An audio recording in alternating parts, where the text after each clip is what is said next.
اعوذ باللہ من الشیطان الرجیم بسم اللہ الرحمن الرحیم وبہ نستعین وهو خیر ناصر ومعین الحمد للہ رب العالمین وصلی اللہ علی سیدنا سید الانبیاء والمرسلین حبیب الہ العالمین ابی الزہراء محمد واہل بیتہ الطیبین الطاہرین المعصومین اما بعد قال اللہ الحکیم فی کتابہ الکریم بسم اللہ الرحمن الرحیم فاسألوا اہل الذکر ان کنتم لا تعلمون صدق اللہ العلی العظیم۔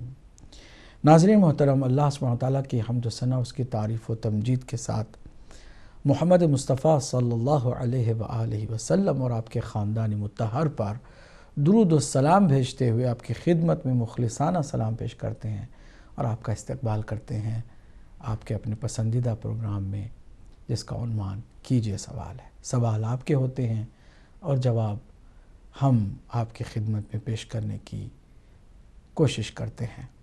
اللہ سبحانہ وتعالیٰ نے سوال کرنے کو علم کا بہترین ذریعہ قرار دیا ہے۔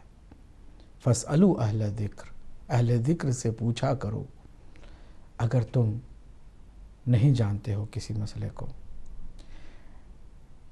جہل تاریکی ہے، علم روشنی ہے۔ روشنی چاہے کتنی ہی کم ہو اور تاریکی چاہے کتنی ہی زیادہ ہو، علم کا کمال یہ ہے کہ وہ ایسی روشنی ہے کہ اگر میچز کی تیلی جیسی روشنی بھی ظاہر ہوتی ہے تو گھٹاٹوپ اندھیرا بھی اس سے متاثر ہو جاتا ہے اور اس اندھیرے کے سینے کو وہ معمولی سی روشنی چاک کر کے اپنا اثر پیدا کر لیتی ہے۔ روشنی بڑھاتے جائیے، اندھیرا دور کرتے جائیے، یہاں تک کہ صرف اور صرف روشنی ہی روشنی رہے اور اندھیرے کا کہیں کوئی وجود نہ رہ جائے۔ ناظرین، سوال آپ کریں گے انشاءاللہ المستعان علم اور معرفت کی روشنی حاصل کرنے کے لیے اور اپنی معلومات میں اضافہ اس لیے ہم چاہتے ہیں کہ عمل کی طرف رغبت پیدا کریں۔ علم اور عمل دونوں عین لام میم سے بنے ہیں۔ اگر میم سے پہلے لام کو آپ لکھ دیں تو علم ہے، اور اگر میم کو پہلے لے آئیں، لام کو بعد میں لکھیں تو عمل ہے۔ لیکن علم اور عمل جو عین لام میم سے تینوں حروف سے بنے ہوئے دو الگ الگ لفظ ہیں، توجہ طلب بات یہ ہے کہ علم میں زیر ہے، عمل میں زبر ہے۔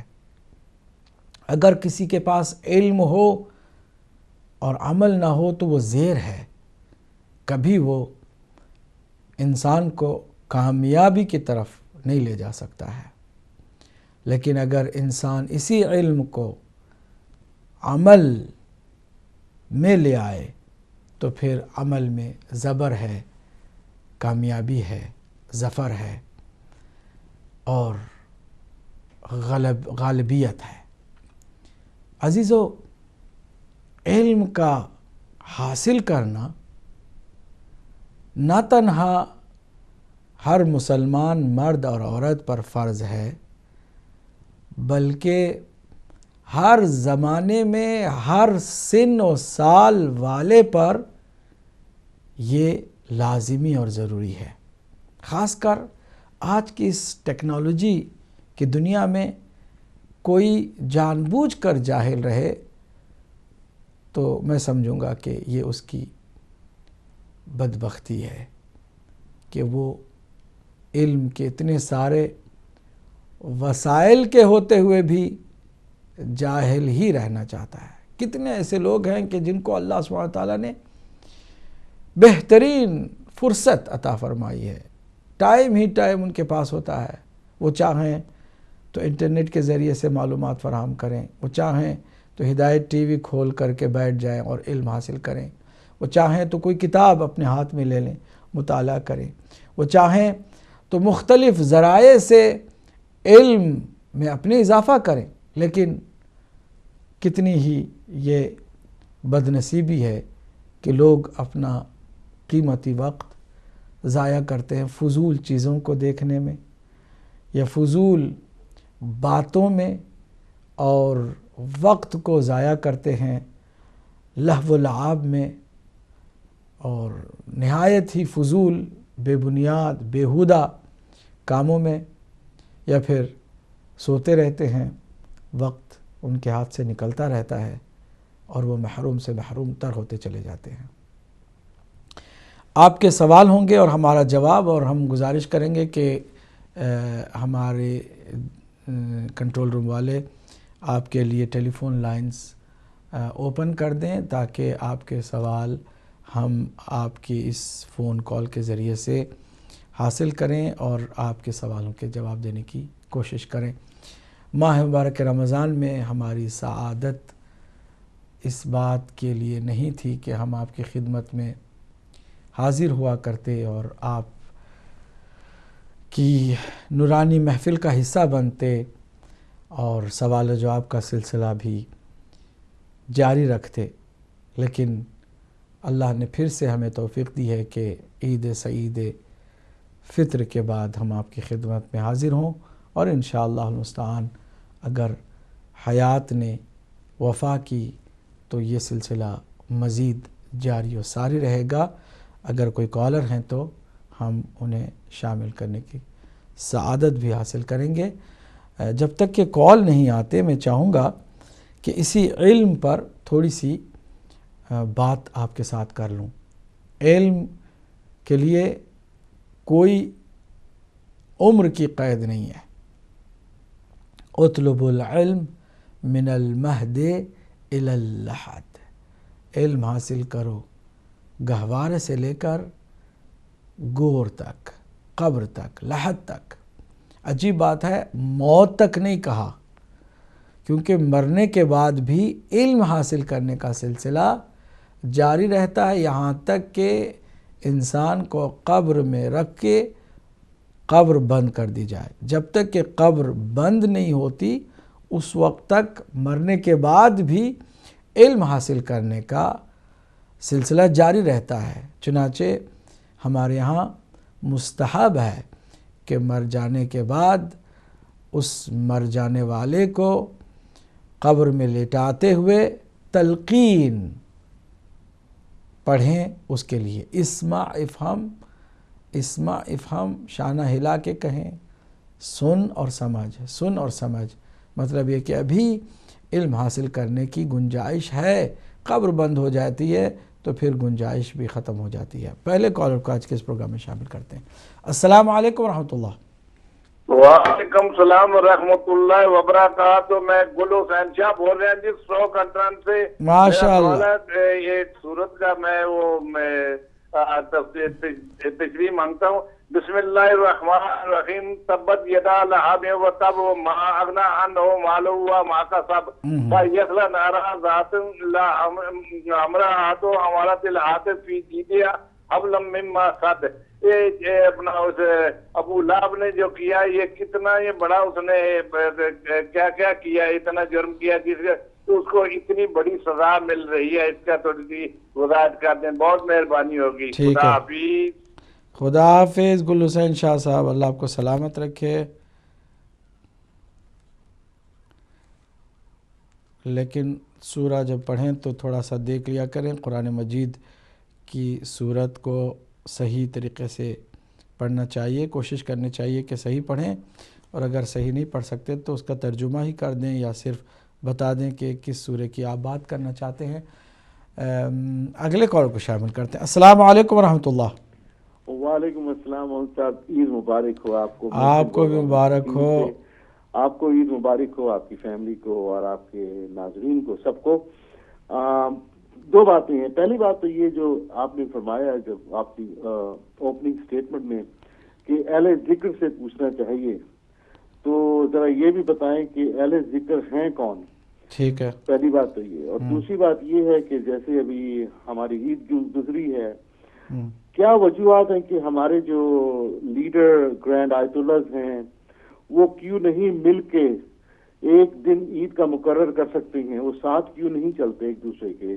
وہ یعنی کہ فیملیوں کو انہوں نے سیپریٹ کیا ہوا ہے اور کمیونٹی کو الگ کر رہے ہیں، یہ کیا وجوہات ہے؟ وہ کیوں نہیں ساتھ ہوتے؟ اس کے اوپر تھوڑا فرمائیے سر۔ ٹھیک ہے، خدا حافظ۔ خدا حافظ محسن صاحب ملٹن کین سے۔ اگلے کال کو بھی شامل کرتے ہیں اگر کوئی ہے تو۔ جی چلیے کوئی بات نہیں، کالز جیسے جیسے آتے رہیں گے ہم ان کو شامل کرتے رہیں گے۔ السلام علیکم ورحمۃ اللہ۔ السلام علیکم حبیب صاحب، بہت بہت سلام ہے آپ کو۔ وعلیکم السلام ورحمۃ اللہ۔ آپ کی آواز صاف نہیں ہے، تھوڑا سا اونچا بولیے گا۔ جی کیا ہے، السلام علیکم عابدی صاحب، آپ کو بہت بہت سلام میری طرف سے۔ قمر عباس بول رہا ہوں لنڈن سے۔ ماشاء اللہ، قمر عباس صاحب فرمائیے۔ جی پوچھنا یہ تھا کہ جو وہ ہوتی ہے نافلہ نماز جمعے کی، اس میں کیا ظہر کی نافلہ پھر عصر کی نافلہ پڑھنا ہوتا ہے اس دن، اور جمعے کی نماز ہے ہی ہے تو ایسے ہی یا اس دن کوئی نافلہ، مطلب کیا ترتیب ہوگی؟ اور دوسرا سوال یہ ہے کہ جو نماز شب میں ایک جگہ دعا مانگی جاتی ہے تو وہ 40 مرحومین کے لیے صرف ہوتی ہے یا زندہ لوگوں کے لیے بھی مانگ سکتے ہیں وائس ورسا؟ یہی بس پوچھنا تھا۔ ٹھیک ہے، بہت شکریہ، آپ کے دونوں سوال ہم نے نوٹ کر لیے ہیں، ہم آپ کی خدمت میں ضرور حاضر ہوں گے انشاءاللہ۔ آپ ہمارے ساتھ بنے رہیے گا، دیکھتے ہیں اگلے کال کے سوال کیا ہیں۔ السلام علیکم ورحمۃ اللہ۔ وعلیکم السلام، آپ کی آواز کم آ رہی ہے۔ آپ کی آواز تو ہمیں بہت صاف سنائی دے رہی ہے، فرمائیے۔ اچھا سر، میرا آپ سے یہ کوشچن تھا، میں فاطمہ بات کر رہی ہوں پاکستان سے۔ ایک بار پھر بتائیے گا اپنا نام۔ جی میرا کوشچن آپ سے یہ ہے کہ اگر کوئی قرآن پاک کی قسم کھائے کہ میں نے یہ کام نہیں کرنا اور اگر وہ کر لے تو اس کا کیا کفارہ ہے؟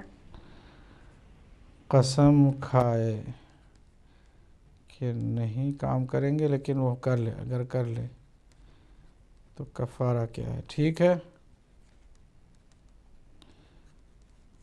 اگلے کال کو شامل کرتے ہیں۔ وعلیکم یا علی مدد۔ وعلیکم السلام مولا علی مدد، کون میرے بھائی ہیں، کہاں سے ہیں؟ قبلہ عنایت اللہ ہائی ویکم سے عرض کر رہا ہوں۔ جناب عنایت اللہ صاحب فرمائیے۔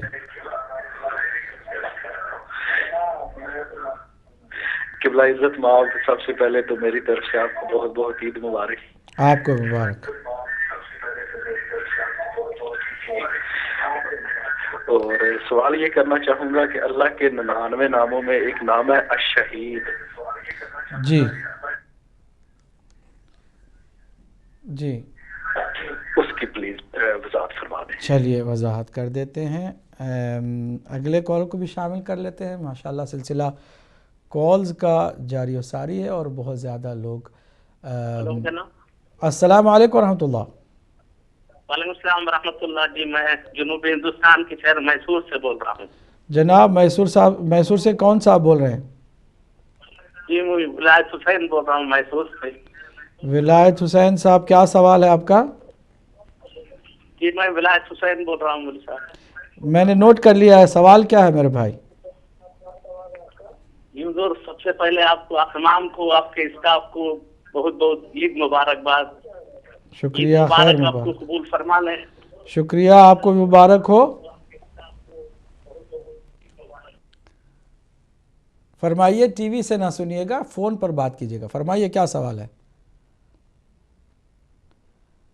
لگتا ہے کہ کال آپ کی ڈراپ ہو گئی ہے، اگر آپ مہربانی کر لیں، مجھے پتہ ہے کہ کافی دور سے آپ کر رہے ہیں اور خرچہ بھی یقیناً ہوگا، لیکن اگر آپ ٹیلی فون ہی پر بات کریں اور ٹی وی سے نہ سنیں تو آسانی ہوگی آپ کے لیے بھی اور ہمارے لیے بھی۔ انشاءاللہ دوبارہ آپ کوشش کر لیجیے گا۔ اگلے کال کو شامل کرتے ہیں۔ السلام علیکم ورحمۃ اللہ۔ السلام علیکم مولانا صاحب. وعلیکم السلام ورحمۃ اللہ. کون میرے بھائی کہاں سے ہیں؟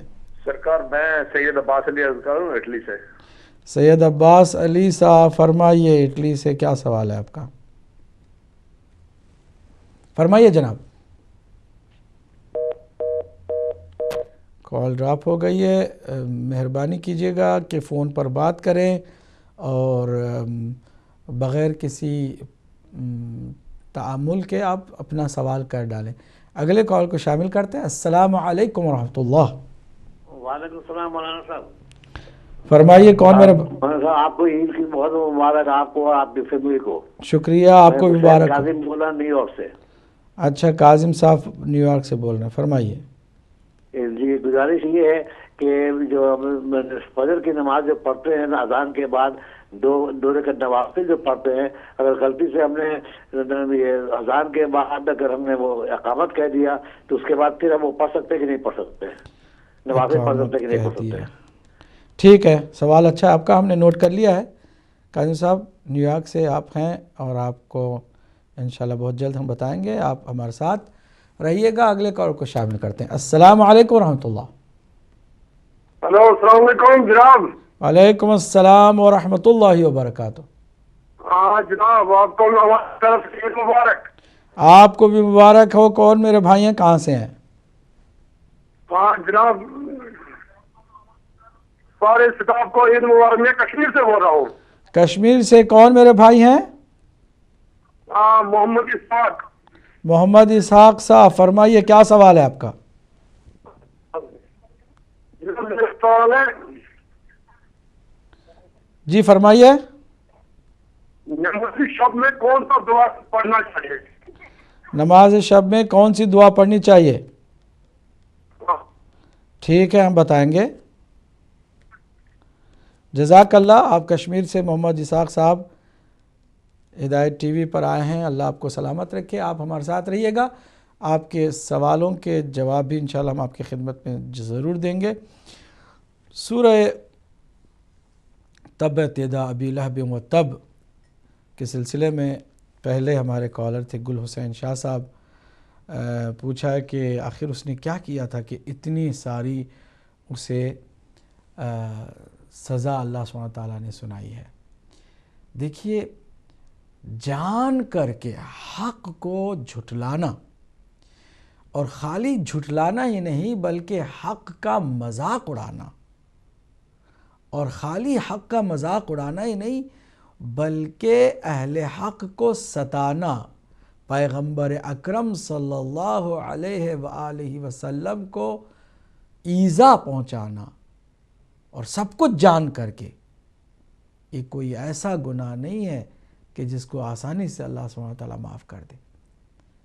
جب ایذا رسانی اپنے کمال تک پہنچی تھی اور اس نے اور اس کی بیوی نے حد کر دی تھی اور ہر توہین کے طریقے کو اپنا کر کے انتہا کر دی تھی اہانت کی، تو اللہ سبحانہ تعالیٰ نے قیامت تک کے لیے ایک عبرتناک سزا اس کے لیے سنائی. اور یہ ہر اس انسان کے لیے بھی ہے کہ جو حق کو سمجھ کر کے حق کی پیروی کرنے کے بجائے حق کے مقابل میں کھڑا ہو جاتا ہے اور اہل حق کا مذاق اڑاتا ہے. جی اگلے کال کو بھی شامل کرتے ہیں. السلام علیکم ورحمۃ اللہ. السلام علیکم ورحمۃ اللہ.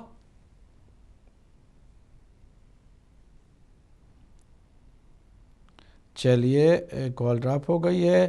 فی الحال آپ کال کو روک لیں جب تک کہ ہم سوالوں کے جوابات. چلیے ایک کال آئے تو لے لیتے ہیں. جی السلام علیکم ورحمۃ اللہ. وعلیکم السلام ورحمۃ اللہ وبرکاتہ. ماشاء اللہ بسم اللہ. مزاج شریف کیسے ہیں؟ الحمدللہ. فرمائیے سید. الحمدللہ الحمدللہ. سرکار میرے دو سوال ہیں. جی فرمائیے.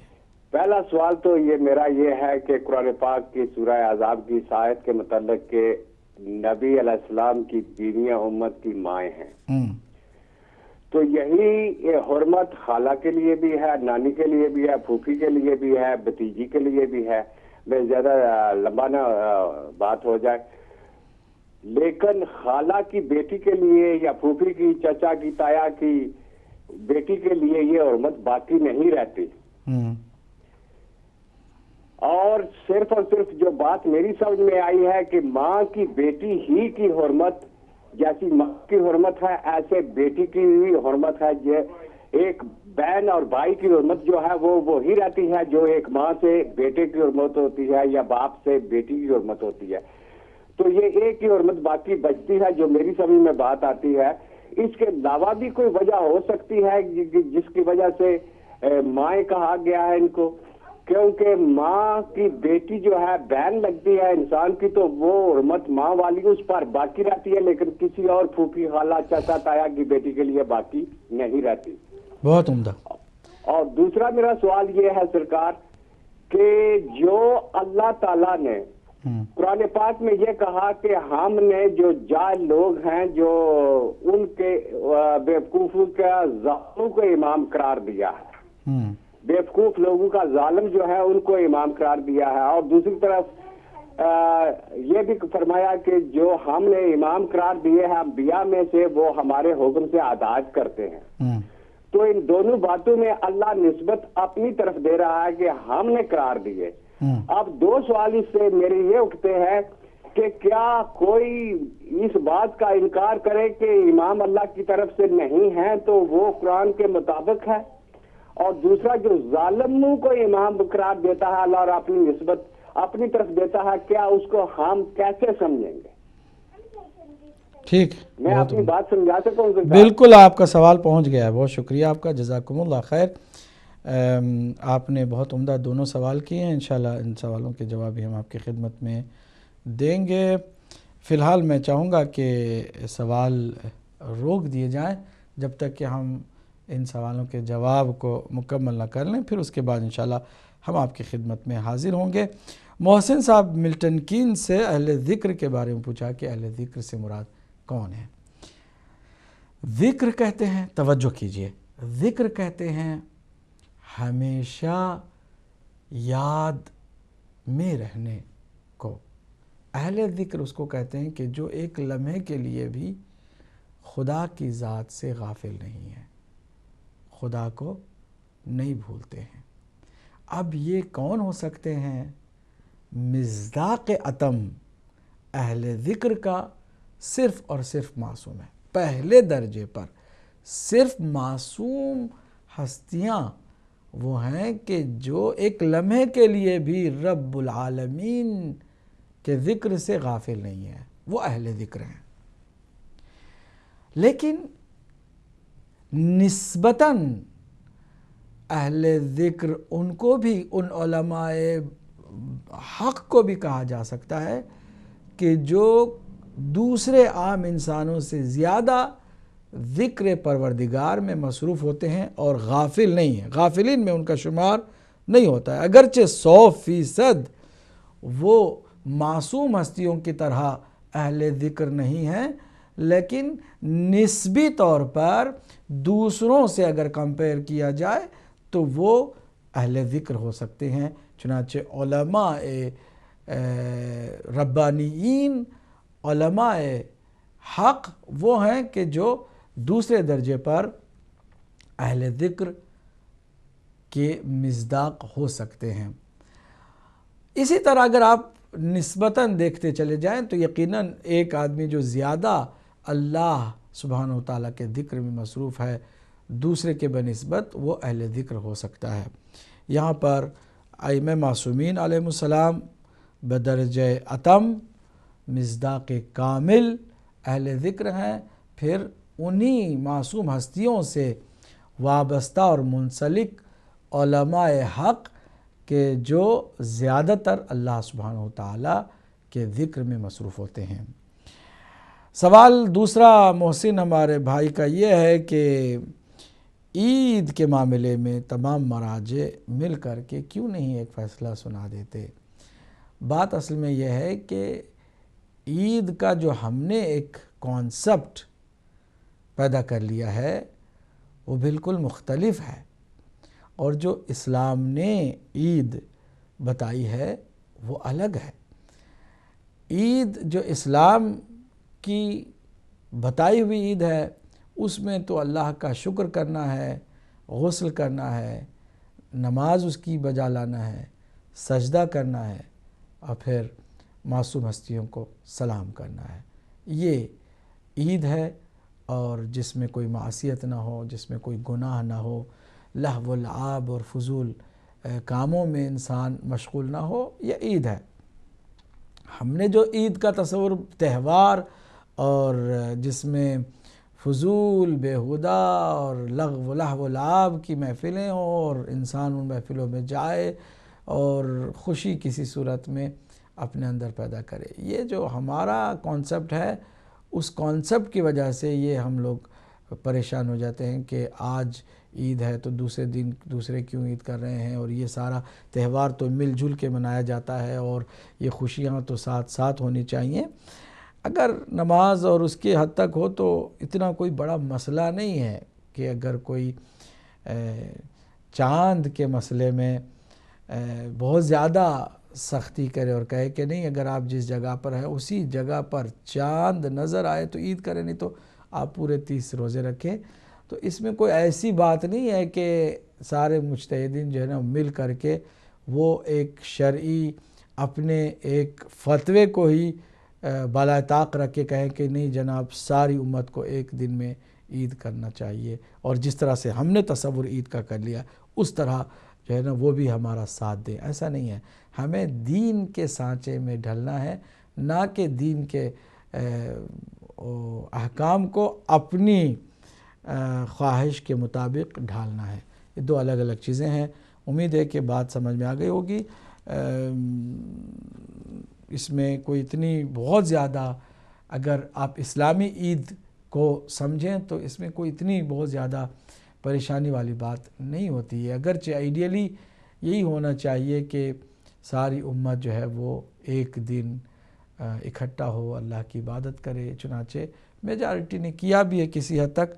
اب یہ نظریہ ہی کوئی اپنا چینج کر دے کسی اور کے لیے، یہ کوئی ہمارے ہاں طریقہ کار رائج نہیں ہے کہ مجتہدین اپنے کسی فتویٰ کو یا اپنے کسی نظریے کو کسی اور کی خاطر جو ہے وہ گیو اپ کر جائے، چھوڑ دے۔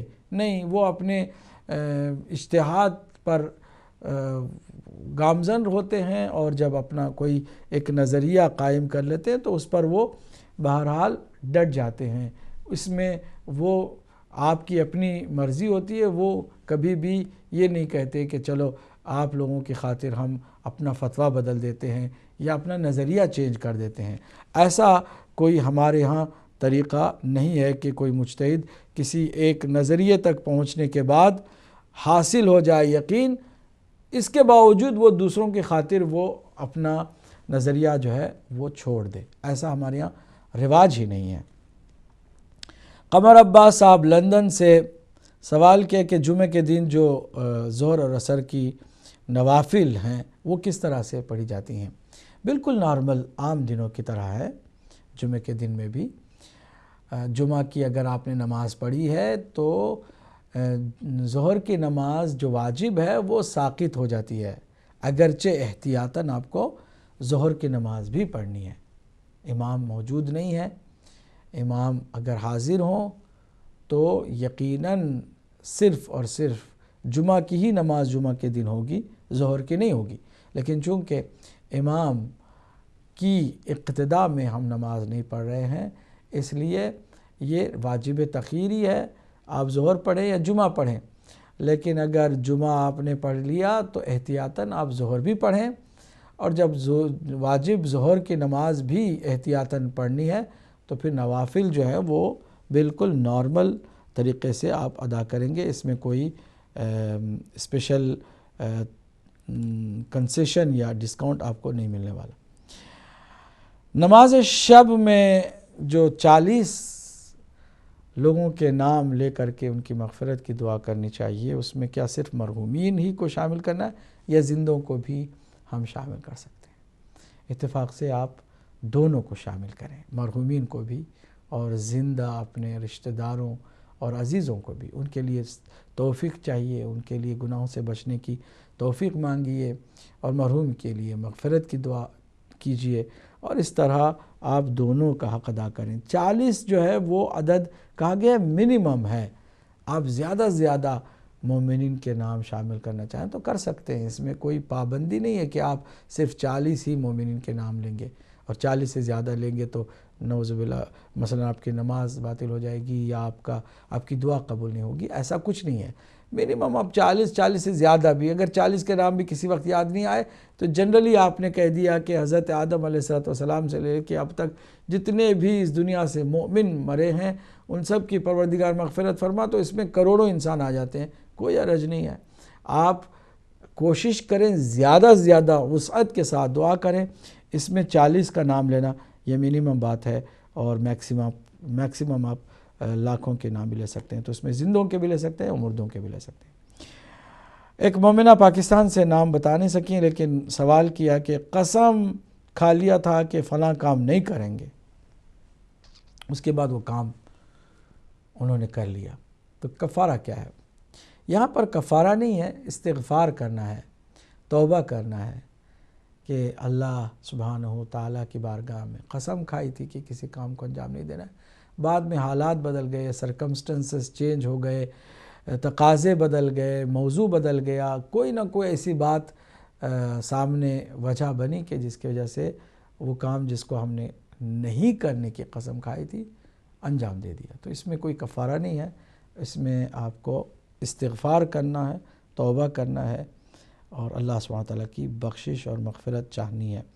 عنایت اللہ صاحب ہائی ویکم سے، اللہ کے ناموں میں سے ایک نام الشہید ہے، تو آپ اس کی وضاحت فرمائیں. دیکھیے شہید ہے اللہ سبحانہ وتعالیٰ، یعنی اللہ سبحانہ وتعالیٰ چشمدید گواہ ہے ہمارے ان اعمال کا بھی کہ جن اعمال کا علم کبھی کبھی ہمیں بھی نہیں ہوتا ہے، ہم بھی بھول جاتے ہیں. ہماری نیتیں، ہمارے ارادے اور ہمارے خیالات، ہماری پلاننگز، ہمارے تصورات، ہماری جو کچھ بھی ذہنی اور قلبی بات ہے وہ اللہ سبحانہ وتعالیٰ کے علم میں ہے.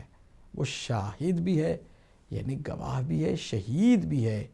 لہٰذا اللہ کے لیے یہ جو نام ہے کہ وہ شہید ہے، وہ ان باتوں سے بھی باخبر ہوتا ہے کہ جن باتوں سے یہ جو کرام الکاتبین ہیں وہ بھی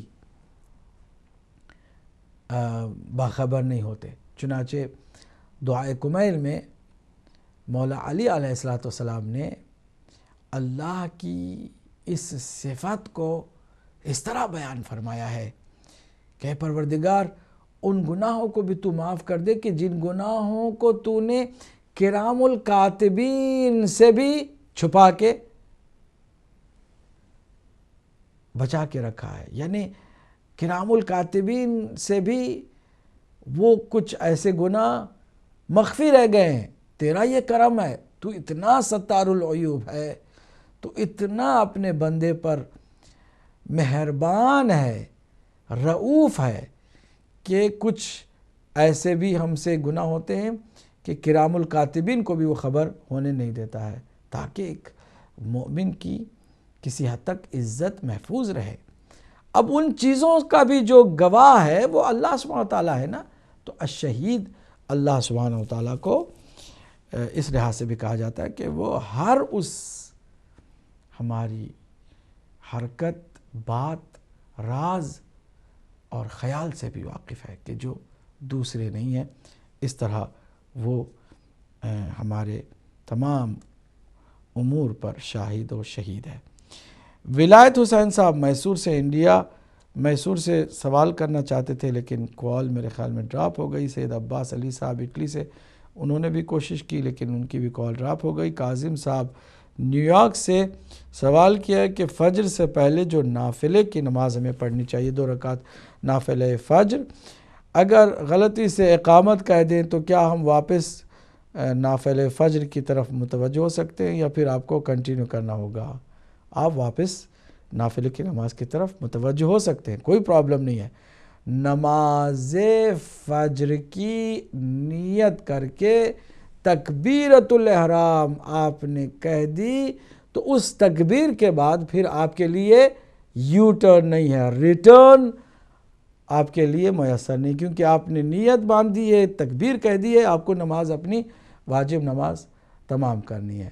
اگر ایسا نہیں ہے تو باقی تمام اس سے پہلے کے کام مستحب ہیں۔ اذان آپ نے دی، اقامت شروع کر دی، فوراً یاد آیا کہ آپ نے نافلے کی نماز نہیں پڑھی ہے، اقامت کو آپ نے چھوڑا، پھر آپ نے نافلے کی نماز پڑھی، پھر آپ اقامت کی طرف آئے، آپ نے کوئی گناہ نہیں کیا، آپ نے اچھا کیا اور نیکی میں مزید آپ نے اضافہ کیا، کوئی اس میں حرج بھی نہیں ہے۔ محمد اسحاق صاحب کشمیر سے، نماز شب میں کون سی دعا پڑھنی چاہیے؟ کوئی بھی دعا آپ نماز شب میں کر سکتے ہیں، صرف اس بات کا خیال ہے کہ کسی مومن کو نقصان پہنچانے، کسی کے لیے بد دعا کرنے کے لیے دعا نہ ہو، باقی خیر ہی خیر کی دعا جو بھی آپ کر سکتے ہوں۔ ضروری نہیں ہے کہ عربی میں آپ دعا کریں، عربی کی کوئی دعا آپ جو ہے چن کر کے پڑھیں، نہیں، آپ اپنی زبان میں جو اللہ سبحانہ وتعالیٰ کی بارگاہ سے مانگنا چاہتے مانگیں،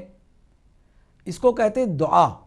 کوئی بھی دعا، آپ کوئی بھی اپنا جو دلی مطالبہ ہے یا پھر آپ کی اپنی حاجت ہے وہ طلب کریں، اور اس طرح آپ کی نماز میں یقیناً خضوع بھی پیدا ہوگا اور اس میں یقیناً چاشنی بھی پیدا ہوگی۔ سید علی جان شاہ صاحب نے جو بہت عمدہ دو سوال کیے سورہ احزاب کی آیت کی، جس میں وَأَزْوَاجُهُ أُمَّهَاتُهُمْ کہ اللہ کے نبی کی جو بیویاں ہیں وہ امت کی مائیں ہیں، اس پر سوال کیا ہے کہ حرمت تو بہت سارے اور بھی رشتہ داروں کے لیے ہے، بیٹی کے لیے بھی ہے، خالہ کے لیے بھی ہے، پھوپھی کے لیے بھی ہے، تو کیا حرمت جو ہے وہ جس طرح سے ماں کی ہوتی ہے اسی طرح سے بیٹی کی نہیں ہوتی؟ یقیناً ایسی ہوتی ہے، لیکن میں یہاں ایک وضاحت کرنا ضروری سمجھتا ہوں۔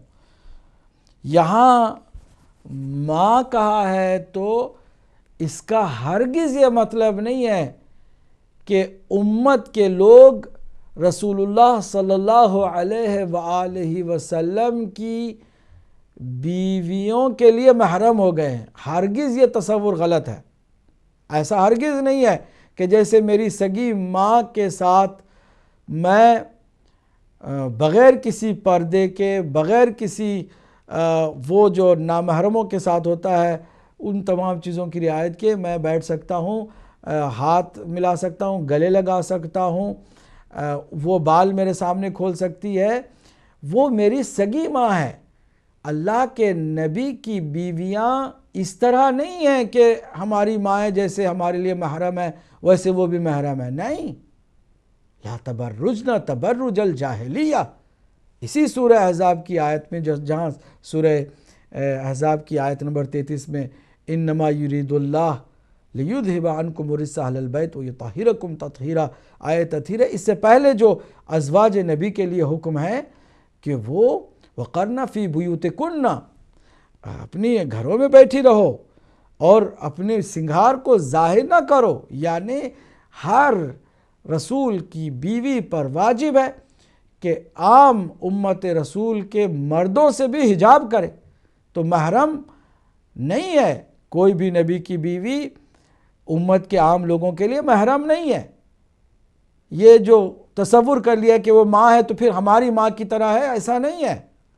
یہاں اللہ سبحانہ تعالیٰ نے ایک ہی حقیقت کی طرف متوجہ کیا ہے، وہ کیا ہے کہ رسول اللہ صلی اللہ علیہ وآلہ وسلم کی چند خصوصیات ہیں، ان میں کوئی اور امت کا آدمی شریک نہیں ہے۔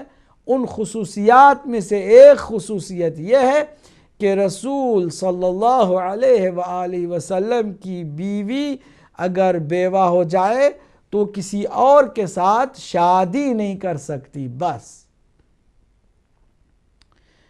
نکاح کسی اور کے ساتھ کوئی بھی اللہ کے نبی کی بیوی نہیں کر سکتی۔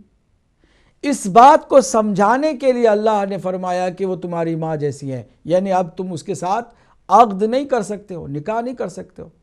اس کا مطلب ہرگز نہیں ہے کہ وہ واقعاً میری سگی ماں کی جیسے ہو گئی ہے اور اس کے حقوق بھی سگی ماں کے جیسے ہو گئے ہیں، اور پھر اس کا جو حق ہے، جیسے سگی ماں کا حق ہے اولاد پر، ویسے ہی حق ہم پر ہو گیا ہے، ساری امت پر ہو گیا ہے، اور اس کا وہ محرم ہو گئی ہے سب کے لیے. ایسا ہرگز نہیں ہے. صرف ایک ہی بات اس سے سمجھ میں آتی ہے، اور وہ یہ کہ جس طرح تم اپنی ماں کے ساتھ نکاح نہیں کر سکتے، اس طرح رسول اللہ کی بیویوں کے ساتھ بھی تم نکاح نہیں کر سکتے. بس نکاح نہیں کر سکتے. اس کے علاوہ اسے حجاب کرنا واجب ہے. وہ ہمارے ساتھ محرم نہیں ہے. کسی بھی امت کے آدمی کے ساتھ وہ محرمیت اور حرمت والی بات نہیں رکھتی ہیں. ہماری سگی ماؤں جیسی ہرگز نہیں ہے. اس بات کو سمجھنے کی ضرورت ہے. اگر بعض لوگوں نے نہیں سمجھا ہے تو ہم کو تو سمجھنا چاہیے کہ ہرگز ایسی کوئی بات نہیں ہے کہ وہ امت کے لیے محرم ہو گئی، کہ کوئی بھی آئے اور ان کی جو ہے نا ان کے ساتھ گلے ملے یا ان کے کھلے بال دیکھے. ہرگز نہیں، ہرگز ایسا نہیں ہے. صرف شادی کی ممانعت تھی جس کا اللہ سبحانہ وتعالی نے اظہار فرمایا. جہاں تک حرمت کی بات ہے، یقیناً بیٹی کی جیسے حرمت ہے ویسے ماں کی حرمت ہے، اور ماں کی جیسے حرمت ہے ویسے بیٹی کی حرمت ہے. دوسرا آپ نے جو عمدہ سوال کیا ہے وہ یہ کہ ائمہ معصومین کے لیے، ائمہ کفر بھی ہیں، ائمہ ضلالت و گمراہی بھی ہیں، اور ائمہ ہدایت بھی ہیں. اللہ نے دونوں کے لیے فرمایا ہے کہ وہ قرار دیتا ہے. تو اس سے صاف واضح یہ بات سمجھ میں آتی ہے کہ امامت اللہ کی جانب سے ملتی ہے. کوئی خود سے نہ امام بنتا ہے نہ نبی بنتا ہے، نہ لوگوں کو اختیار دیا گیا ہے کہ وہ کسی کو اپنا امام بنائے. یہ ایک واضح حقیقت ہے جو ان آیات میں صاف صاف سمجھ میں آتی ہیں. اس کے باوجود اگر کوئی کہتا ہے کہ نہیں ہم ائمہ کو اللہ کی جانب سے نہیں مانتے بلکہ لوگوں کا اختیار سمجھتے ہیں، لوگوں کا حق سمجھتے ہیں، تو یہ قرآن کی واضح آیتوں کی مخالفت ہے. یہ بات یقینی ہے کہ قرآن کے خلاف جان بوجھ کر اگر کوئی بولے تو وہ پھر اپنے ایمان پر باقی نہیں رہ سکتا ہے. میں چاہوں گا کہ مزید کچھ کالز ہیں تو لوں. پہلے کال کو شامل کرتا ہوں، اس دوسرے اس میں. السلام علیکم ورحمۃ اللہ. السلام علیکم جناب، میں ضیاء الحسن بول رہا ہوں لندن سے. ضیاء الحسن صاحب، آپ سب کو بہت بہت عید مبارک اور بہت مہربانی. آپ کا ہم شکریہ ادا کرتے ہیں. رمضان میں بہت حق سے استفادہ کیا، شکریہ. اور اللہ تعالیٰ ہدایت ٹی وی کو اور ان کے جو اہل ہیں ان سب کو بہت زیادہ پروردگار اجر کریم عطا فرمائے. ایک چھوٹا سا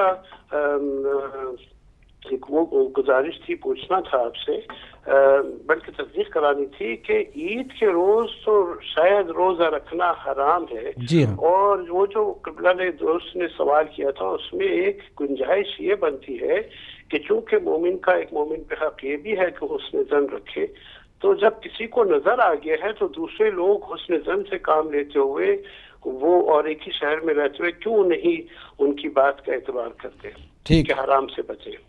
ٹھیک، بہت عمدہ آپ نے وضاحت کی ہے اور بالکل آپ نے بجا فرمایا. میں اس پر تھوڑی سی اور مزید وضاحت کروں گا اگلے کالر کو شامل کرنے کے ساتھ. السلام علیکم ورحمۃ اللہ. السلام علیکم ورحمۃ اللہ. ہیلو، السلام علیکم. وعلیکم السلام ورحمۃ اللہ. کون کہاں سے میری بہن؟ میں کنیز زہرا پارا چنار سے. کنیز زہرا پارا چنار سے، فرمائیے. میں سب مومنین کو عید مبارک کہنا چاہوں گی اور ہدایت ٹی وی والوں کو خیر مبارک. فرمائیے. اور ہم آپ کے اکاؤنٹ پہ پیسے کچھ بھیجنا چاہتے، پلیز آپ ہمیں اپنا اکاؤنٹ نمبر دیں. اکاؤنٹ نمبر آپ ہمارے ٹی وی اسکرین پر بھی آتا رہتا ہے، ساتھ ہی ساتھ ابھی بھی پٹی چل رہی ہے، اس میں آپ اکاؤنٹ نمبر اس میں دیکھ سکتے ہیں. اور یقیناً جی بالکل، اللہ آپ کو سلامت رکھے. 15,000 روپیز بھیجنا چاہتی ہوں. جزاک اللہ. آپ پاکستان کے اکاؤنٹ میں بھی جمع کر سکتی ہیں اور وہ اکاؤنٹ یقیناً آپ کی اسکرین پر آتا رہتا ہے، آپ اس کو نوٹ کر لیجئے گا. بہت شکریہ ہماری بہن کنیز زہرا، اللہ آپ کو سلامت رکھے. اگلے کال کو بھی شامل کرتے ہیں. جی السلام علیکم ورحمۃ اللہ.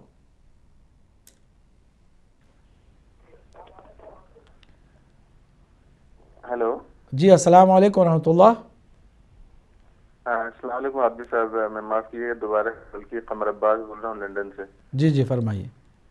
جی یہ ذرا پوچھنا تھا 3 سوال یہ کہ نافلہ کا ٹائم کیا کیا ہوتا ہے, اور قضا بھی نافلہ پڑھی جا سکتی ہے دوسری چیزیں, اور تیسری کیا بیٹھ کے پڑھ سکتے ہیں کہ اگر ڈاکٹر نے منع کیا زیادہ جھکنے کو تو نافلہ کیا بیٹھ کے بھی پڑھا سکتا ہے؟ ٹھیک ہے, تینوں باتیں ہم نے نوٹ کر لی ہیں انشاءاللہ.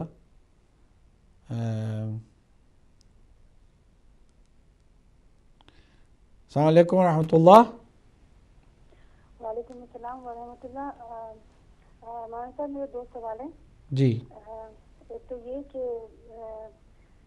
سود, کون سا سود ہم حلال ہے ہمارے اوپر, کون سا سود حرام ہے, لینے اور دینے دونوں میں فرمائیے گا. اور دوسری بات یہ کہ کون سی موسیقی حلال ہے اور کون سی حرام ہے. تو پلیز آپ میرے ان 2 سوال کے جواب دیجیے گا. جزاک اللہ, خدا حافظ. ٹھیک ہے, ہماری ایک مومنہ ہے, بتایا نہیں کہاں سے اور کون, لیکن ہم نے نوٹ کر لیا سوال. بہت عمدہ اور لیکن کلی سوال ہیں. ہم لیتے ہیں ایک چھوٹا سا بریک, اور بریک کے بعد ہم آپ کی خدمت میں دوبارہ حاضر ہوں گے. کچھ سوال جو آ گئے ہیں ان کے جواب دیں گے, اور ساتھ ہی ساتھ مزید آپ سے سوال اصول کر کے آپ کی خدمت میں جواب دینے کی سعادت حاصل کریں گے. کہیں نہ جائیے گا, ہم آپ کے ساتھ ہیں, تو آپ بھی ہمارے ساتھ رہیے گا.